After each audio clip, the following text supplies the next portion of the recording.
말씀은 간단한 질문으로 시작하고자 합니다. 여러분은 여러분의 자녀들이 몇 대까지 복을 받기를 원하십니까? 몇 대까지? 부자는 망해도 3대는 간다 하는 말이 있죠. 적어도 최소한 3대, 손자대까지는 복을 받아야 되겠죠. 이에 대해 하나님은 뭐라고 말씀하실까? 신명기 5장 10절에 보니까 나를 사랑하고 내 계명을 지키는 자에게는 1000대까지 은혜를 베푸느니라. 할렐루야. 이 1000대면 몇 년쯤 될까요? 물론 1000대는 관용적 표현이지만 만약 문자 그대로 계산을 해보면 한 세대를 30년으로 잡으면 몇 년이에요? 3만 년. 그러니까 앞으로 3만 년. 3만 년. 한국의 역사가 5000년이라고 그러는데 이 3만 년 동안 하나님이 복을 주신답니다. 그 비결이 무엇이냐? 우리의 자녀나 우리의 손주들이 공부 잘해서 좋은 대학 가고 좋은 직장에 취직을 하고 결혼을 잘하고, 이거 다 중요하지만 그런다고 1000대까지 가는 게 아니래. 오늘 우리가 말씀을 보면 여기 오늘 읽은 2절에 보면 곧 너와 네 아들과 네 손자들이 평생에 네 하나님 여호와를 경외한다. 이 말은 두려움으로 섬긴다라는 문자적 의미지만 그 의미의 뿌리를 추구해 가보면 하나님을 가장 높은 자리에 모신다. 하나님을 가장 귀한 자리에 모신다. 하나님을 가장 앞자리에 모신다. 하나님을 가장 중심에 모신다. 이런 의미예요. 네. 그렇게 하나님을 경외하며 내가 너희에게 명한 그 모든 규례와 명령을 지키게 하기 위한 것이며 또 네 날을 장구하게 하기 위한 것이다. 우리의 날을, 우리의 자자손손이 그 날이 장구하게 되도록 나를 사랑하고 내 계명을 지키는 자에게는 1000대까지 은혜를 베푸느니라. 이런 은혜가 오늘의 아침 우리 밝은 빛 모든 성도들의 심령과 가정 가운데 풍성하게 임하기를 축복합니다. 그저 단순히 장구하기만 하면 뭐예요? 오래 사는 것도 좋지만 오래 사는 것만큼 또 하나가 중요한 것이 여기 3절에 보면 3절 하반절에 보면 네게 허락하심 같이 젖과 꿀이 흐르는 땅에서, 풍성한 땅에서, 풍요로운 땅에서 네가 크게 번성하리라. 장구할 뿐만 아니라 풍성한 삶을 산다는 거예요. 오늘 우리가 보고 있는 이 말씀 쉐마라고 알려져 있죠. 쉐마. 4절에 보면 이스라엘아 들으라 그렇게 되어 있죠. 이 쉐마의 쉐마, 이스라엘아 들으라. 그러면서 9절까지는 소위 자녀 교육의 헌장이라 그렇게 별명이 붙어있는, 당연히 유대인 자녀 교육의 핵심이기도 합니다. 그러나 유대인을 뛰어넘어 하나님을 섬기고 하나님을 아는 하나님의 모든 백성들이 우리들의 자녀를 생각할 때마다 오늘 이 말씀이 생각나시기를 축복합니다. 특별히 오늘은 어린이 주일입니다. 이 어린이 주일에 우리 어린이들을 축복하고 어린이들을 섬기느라 수고하는 우리 교사들과 사역자들을 축복하고 또 다음 세대의 진정한 부흥을 위하여 우리가 기도하는 주일이기도 합니다. 그래서 오늘 이 말씀을 통해서 어떻게 우리의 다음 세대, 우리의 자녀들, 우리의 손주들을 잘 키워갈 수 있을까? 네. 여러분 20살 때까지 잘 키우면 될까요? 그 이후로는 신경 안 써도 되나요? 부모의 책임이 그때면 끝나나요? 시집 장가가면 책임이 끝나나요? 그때는 어른이 되어 성인이 되었으니 이제 알아서 살면 되나요? 아닙니다. 우리는 죽을 때까지 부모예요. 부모. 맞아요? 그래서 아브라함도 이삭도 야곱도 요셉도 마지막 죽을 때까지 자녀들을 간절한 마음으로 축복하면서 죽잖아요. 이게 부모된 자의 책임이에요. 특별히 오늘날은 이 맞벌이를 많이 하다 보니까 자녀들을 누구한테 맡겨요? 네? 할아버지 할머니한테 많이 맡겨요. 네. 우리에게 주신 정말 좋은 기회죠.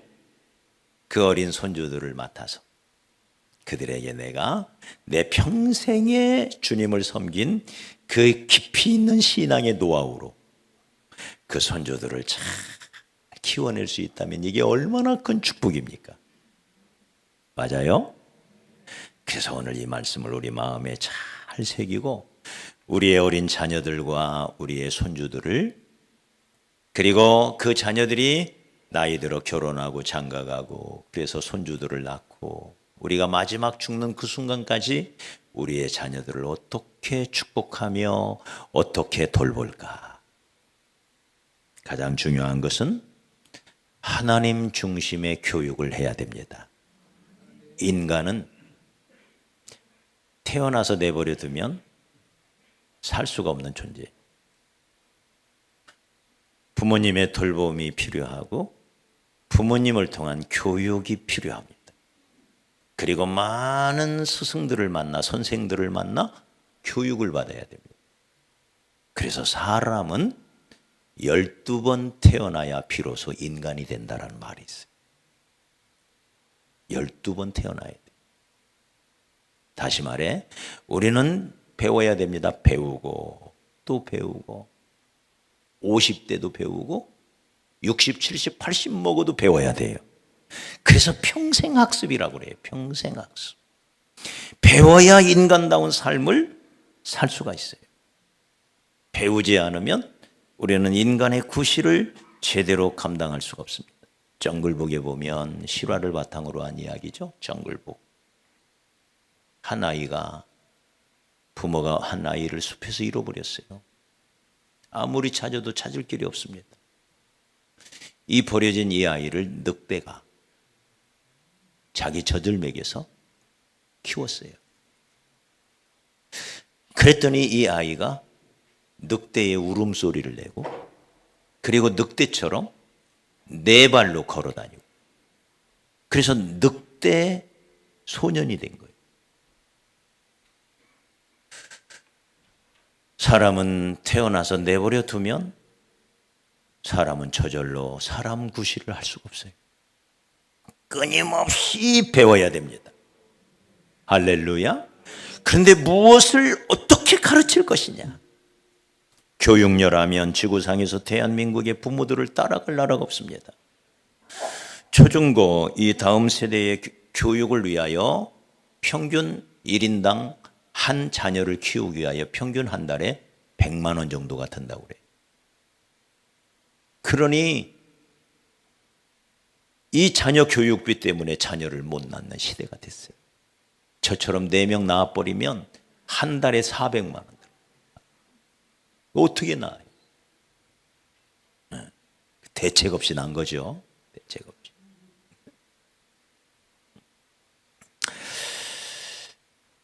한국의 부모들은 먹고 남아서 자녀들을 키우는 게 아니라 자녀들을 교육하고 남는 돈으로 먹고 산대요. 이 한국의 부모들이래요. 그렇게 자녀들의 교육을 위해서라면 돈도 시간도 아낌없이 쓸 수 있는 게 한국의 부모입니다. 그러나 정작 부모들이 자녀들에게 가르쳐야 할 가장 중요한 하나님 중심의 교육, 이 신앙 교육을 제대로 못하는 거예요. 실제로 한국갤럽이 지난 20년 동안 한국인의 종교 의식에 대해서 조사를 했는데, 특히 개신교인들이 살아가는데, 저와 여러분 개신교인들이 살아가는데 가장 중요한 것이 무엇이냐 라는 질문 앞에 건강이 29.1%, 돈이 18.3%, 성품이 11.4%, 신앙은 불과 4.5%에 불과했습니다. 저와 여러분 이야기예요. 이걸 좀 더 확대해서 질문을 던졌는데, 두 가지를 동시에 택해봐라. 그랬더니 건강이 50.1%, 가정이 31.4%, 돈이 29.8%, 마음의 평안이 22.4%, 신앙은 16%. 우리들 이야기예요. 우리들 이야기. 하나님을 찾는 것 같지만 돈이 중요하고 건강이 중요하고 마음의 평안이 중요하고 신앙은 뒷전이에요. 사랑하는 여러분, 우리들에게 있어서 이 하나님 중심의 교육, 이것이 얼마나 중요한지 잠언 1장 7절에 보니 여호와를 경외하는 것이 지식의 근본이라.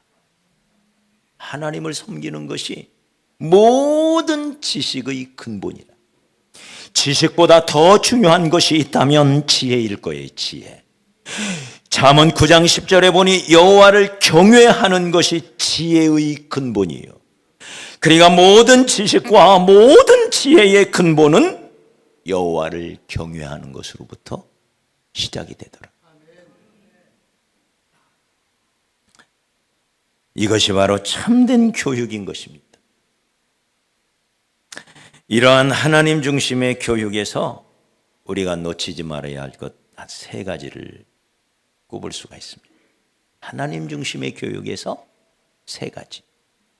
첫째는 교육의 시기가 중요합니다. 평생 배워야 하지만 인생이 확립되는 시기 20세 이전, 그것도 12세 이전. 그래서 유대인들은 12살 이전의 자녀 교육에 집중을 해요. 그리고 13살이 되는 날 성년식을 합니다. 12살까지가 중요하다는 거예요. 초등학교 때까지가 중요하다는 거예요. 정글북 이야기를 다시 한번 해드리면, 이 아이가 늑대 소년이 되어 발견이 되었어요. 그래서 늑대의 품에서 건져내가지고 이제 사람답게 살게 하려고 두 발로 걷는 법을 가르치고, 늑대 소리가 아니라 사람의 말을 하도록 가르치고. 이게 될까요? 안 되는 거예요. 이미 12세가 넘은 이 아이에게, 늑대처럼 기어다니는 애에게 인간 교육을 시키는데 이게 안 되는 거예요. 참 희한하죠? 식물은 부모에게 배우지 않아도요, 심어놓고 물만 잘 주고 거름만 잘 주면 지가 알아서 다 커가지고 꽃도 피고 자녀도 낳고 소담스러운 과일도 막 맺어요. 저 혼자. 누가 안 가르쳐줘도. 동물도 그렇더라고요. 갓 태어난 고양이를 한 마리 제가 저희 교회 저 기둥 속에 고양이 새끼 울음소리가 나서 기둥을 제가 해체를 하고 건져냈어요. 그랬더니 엄마 고양이가 안 데리고 가는 거예요. 그래서 어쩔 수 없이 지금 저희 집에서 그 고양이를 키웁니다. 요거만한 고양이 엄마 손에서 키우지 않고 저희가 우유 먹이고 해서 살려서 키웠어요. 얘가 고양이가 됐을까요? 사람이 됐을까요?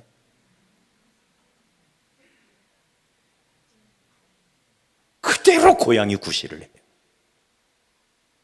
네? 고양이 울음소리를 내고 고양이처럼 똑같이 행동을 해요. 틀림없이 고양이에요. 안 배웠어요. 그런데도 고양이로 살아요. 인간은 그렇지가 않아요. 끊임없이 배워야 되는데 가장 중요한 것이 어린 시절입니다. 12세 이전에. 신앙교육도 마찬가지입니다. 미국의 통계 자료에 의하면 14살 이전에 구원받은 사람이 86%.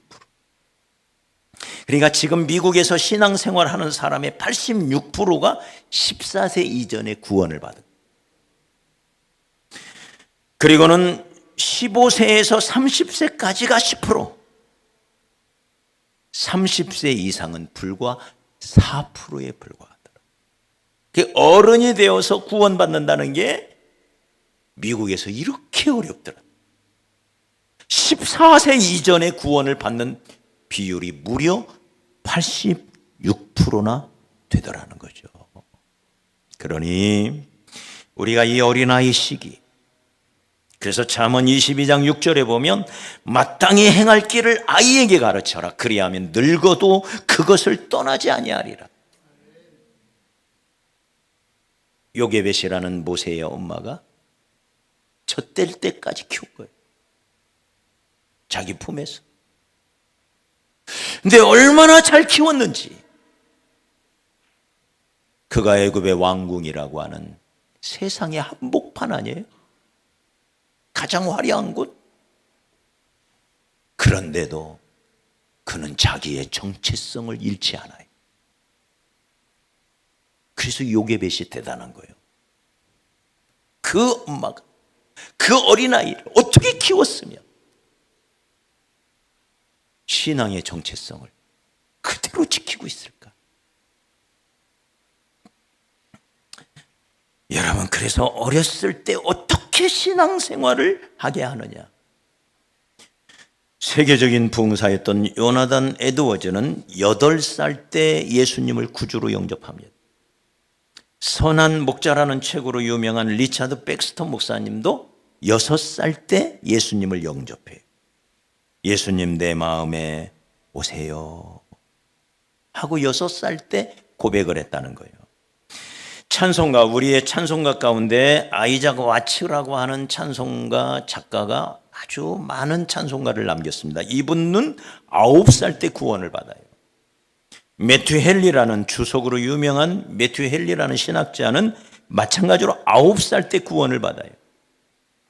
코리 텐붐 여사라는 핍박 중에서도 믿음을 지켰던 이 코리 텐붐이 5살 때 구원을 받아요. 미국의 유명한 신학자 이 로버트슨이라고 하는 학자가 있는데 이분이 이런 말을 남깁니다. 나는 어려서 예수님을 나의 구주로 받아들였습니다. 나는 어려서부터 교회에서 자랐고 교회 가기를 즐거워했으며 교회 안에서 주님의 일을 하는 것이 너무 즐거웠습니다. 어린이들이 교회 와서 뛰어놀고 친구를 사귀고 여기서 찬양하고 여기서 기도하고 여기서 전도하고 여기서 청소도 하고 여기서 동생들을 돌보기도 하고 어려서부터 11조 생활도 하고. 여러분, 어린아이에게 꼭 11조를 가르치십시오. 제가 청년들을 지도해 보면 청년 때의 11조 벽 넘어가기 어렵더라고요. 어려워요. 어려서부터 가르쳐야 돼. 그렇지 않으면 물질에 바로 서는 아이를 키워내기가 쉽지가 않아요. 어려서부터. 저는 오늘 아침 8시경에 4층에 올라가 봤습니다. 막 찬양 소리가 들려요. 모여서 찬양을 하나? 벌써 찬양이 시작됐나? 그랬더니 몇 사람이 막 찬양을 하고 드럼을 치는데 나머지 라오스 청년들이 다 같이 모여서 같이 찬양을 하면서 노래를 부르고 있는 거예요. 네. 이 친구들이 1박 2일로 교회를 오잖아. 쉬운 일이 아닙니다. 1박 2일. 토요일에 주일까지. 네. 이들이 먹고 마시고 잠을 자야 돼. 근데 그들이 교회 와서 함께 친구를 만나고 함께 먹고 마시고 내일 모레 이틀간 연휴라 쉬는 친구들이 많대. 너 뭐 할 거야? 너희들 뭐 할 거야? 그랬더니 축구를 한대요. 야, 3일 동안 축구할 거야? 축구한대요. 그러지 말고 오늘 2시부터 5시까지 3게임만 하고 와라. 2시부터 7시까지, 5시가 아니라 2시부터 7시까지 5시간만 축구를 하고 와라. 그러면 내가 맛있게 라면을 끓여놓게. 내가 그랬어요. 네? 5시간 우리 축구할 수 있나요? 이 친구들은 해요. 3박 4일로 축구만 하라고 하면 안 돼요. 네. 이렇게 교회 안에서 만나고 어우러지고 여기서 저들의 비전을 세워가고 이것이 얼마나 소중한 일인지 모릅니다. 그래서 우리의 어린 자녀들이 어려서부터 하나님을 알고 주의 몸 된 교회 안에서 여기서 친구를 사귀고 여기서 선후배 관계를 맺고 여기서 인생의 동반자를 만나고 그러면서 아름다운 신앙의 문화를 일구어가는 것, 이것이 얼마나 귀한지 모릅니다.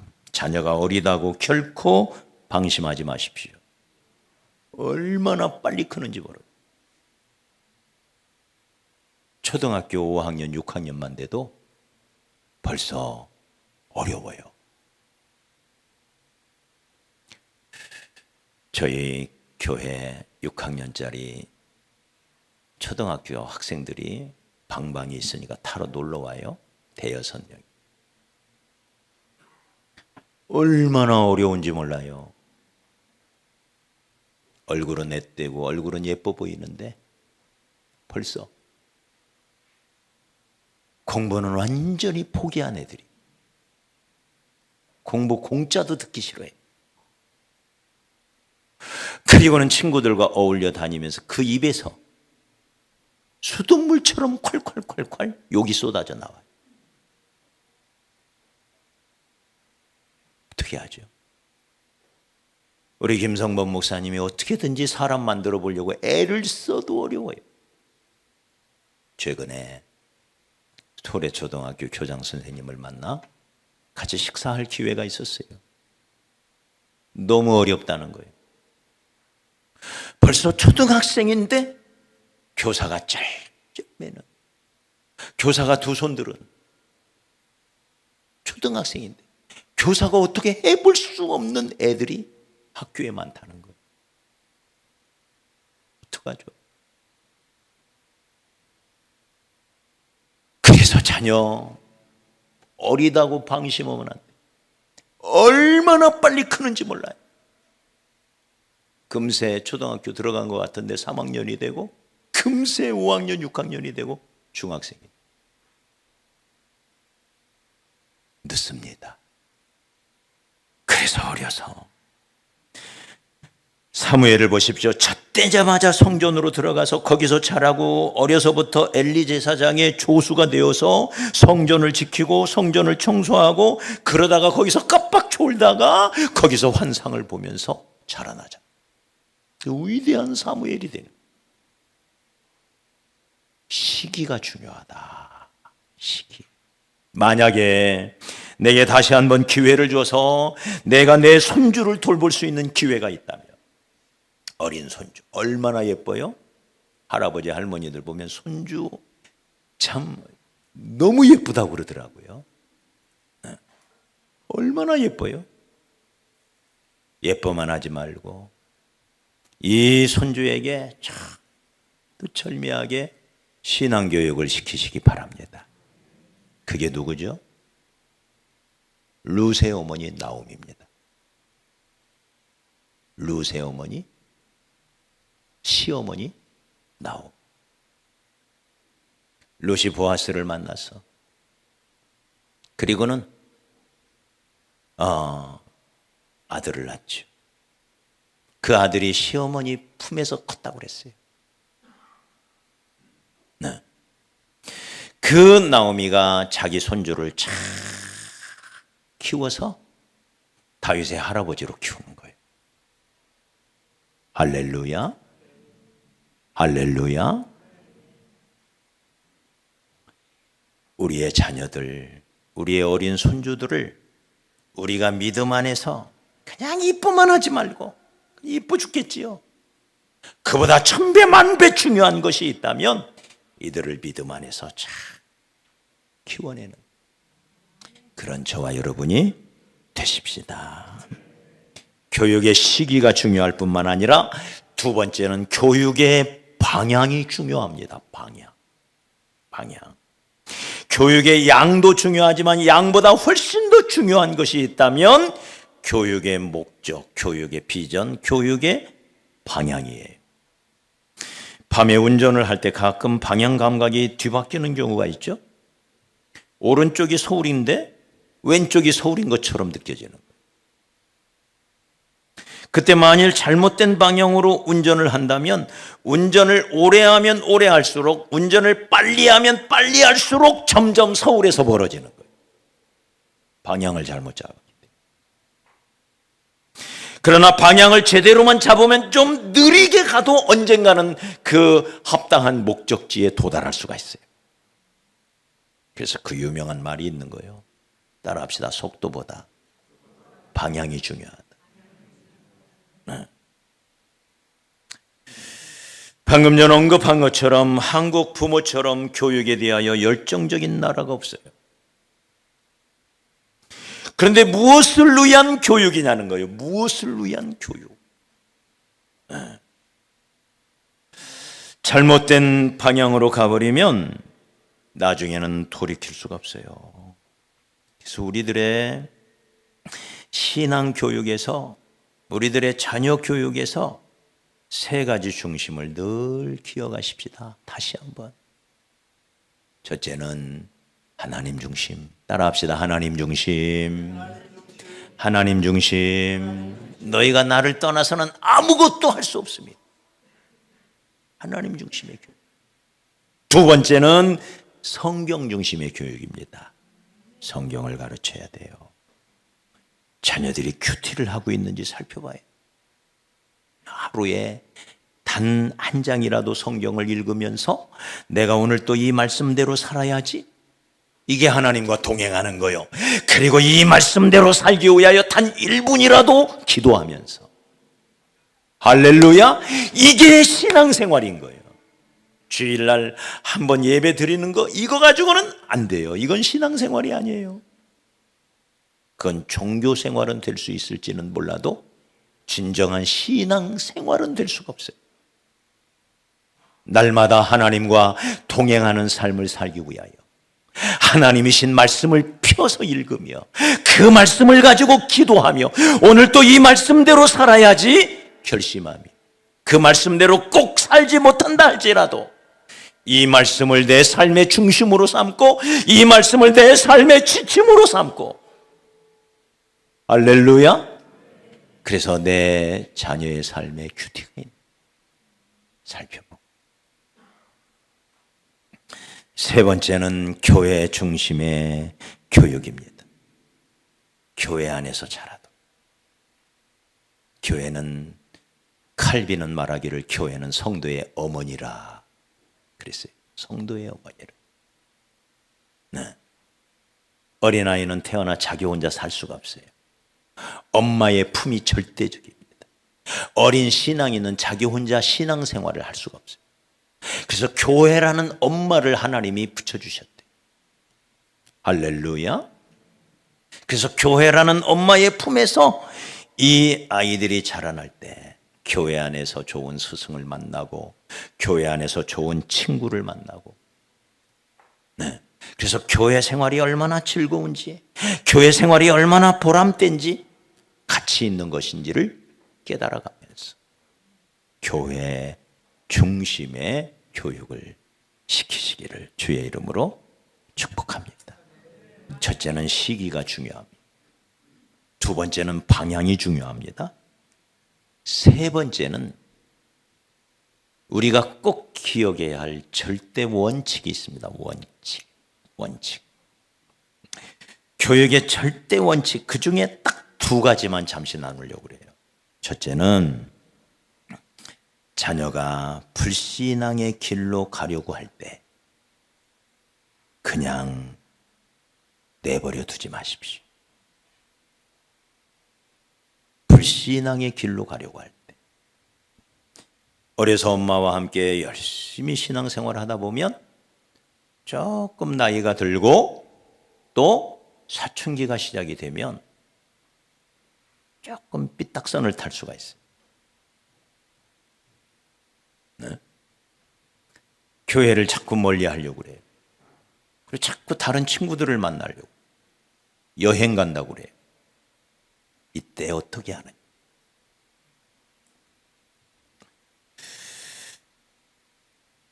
그때 부모들은 이렇게 말합니다.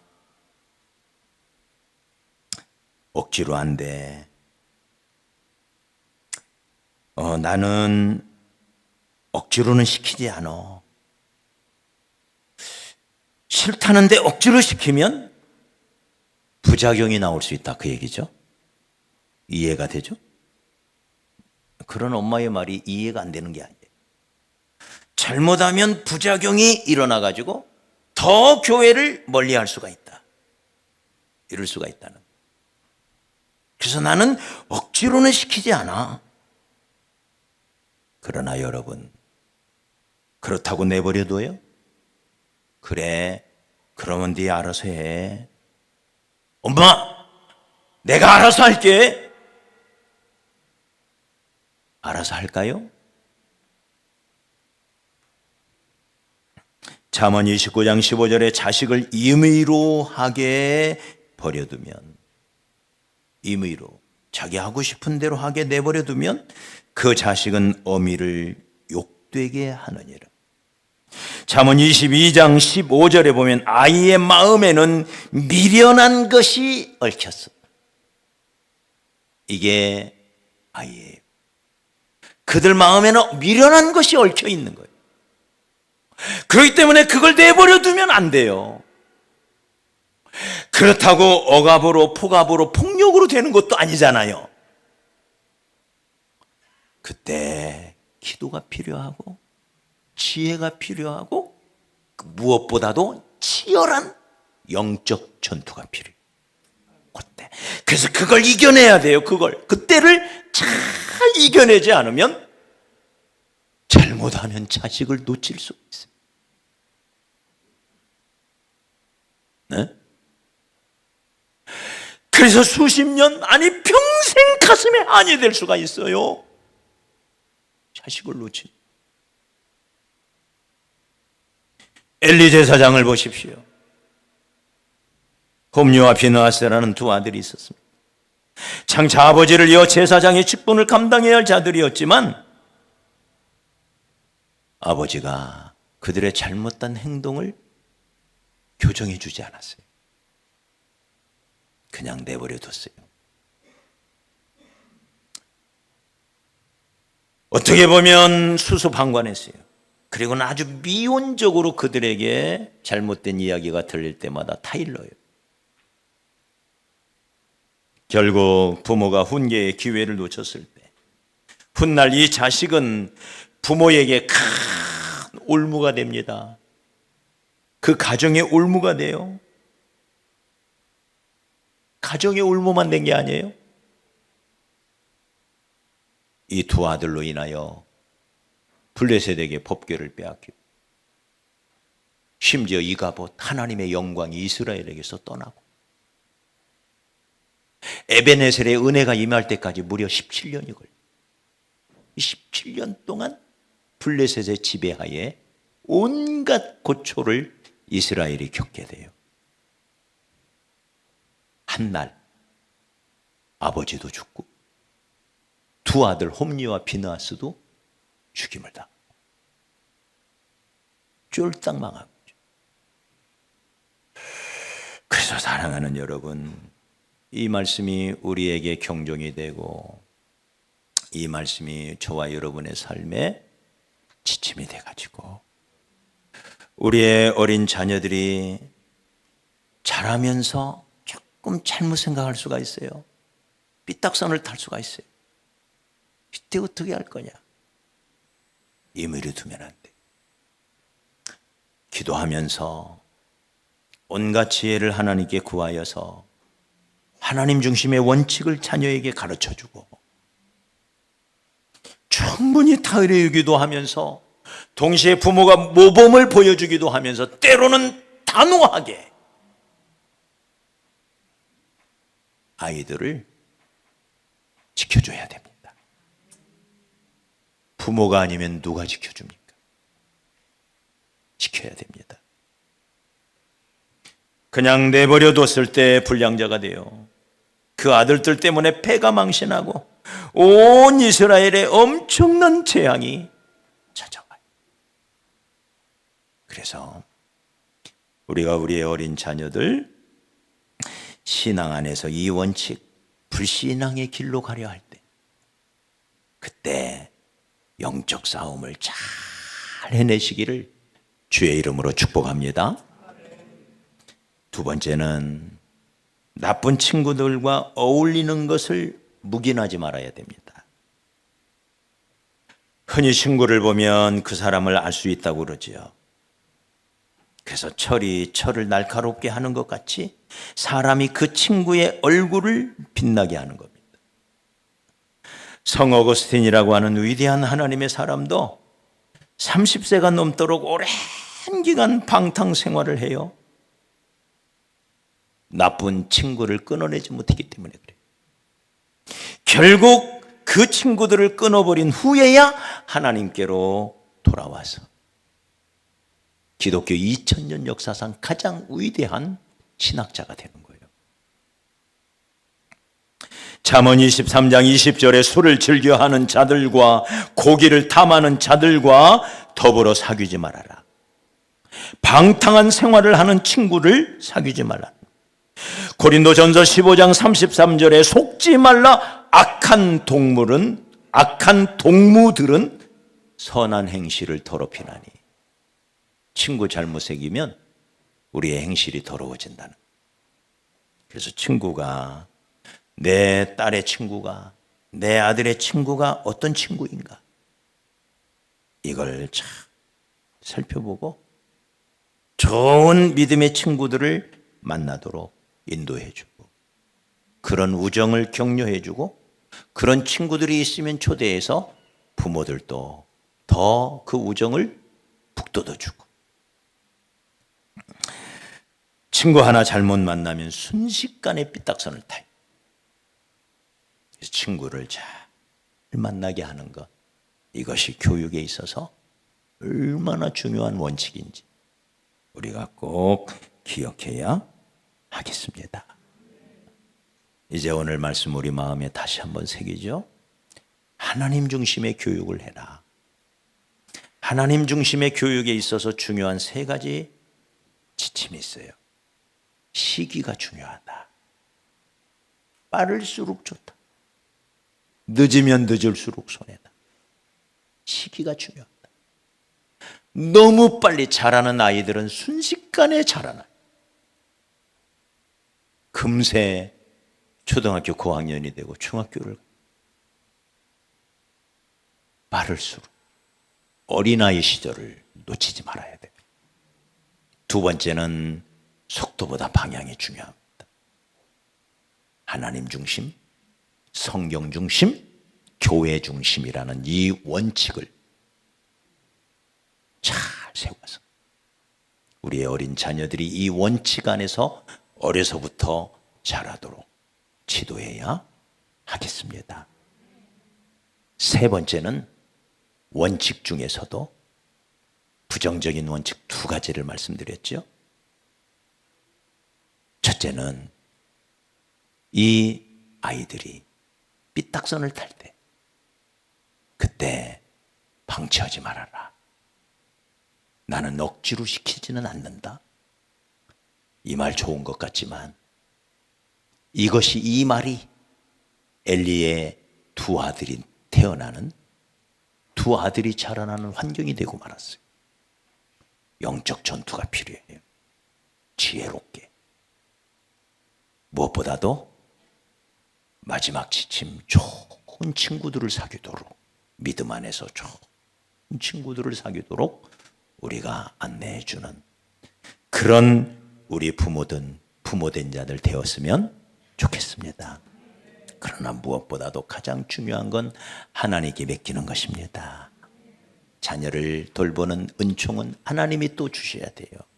하나님께 맡기고, 지금 내 자녀가 말을 안 듣고 힘들어도 어거스틴의 어머니 모니카가 다 기도했을 때 결국 그 아들이 죽게 돌아와서 위대한 하나님의 사람이 된 것처럼, 부모된 자의 책임은 마지막 죽는 날까지 자식을 위하여 기도하는 것입니다. 따라합시다. 눈물로 키운 자식은 결코 어미를 욕되게 하지 않는다.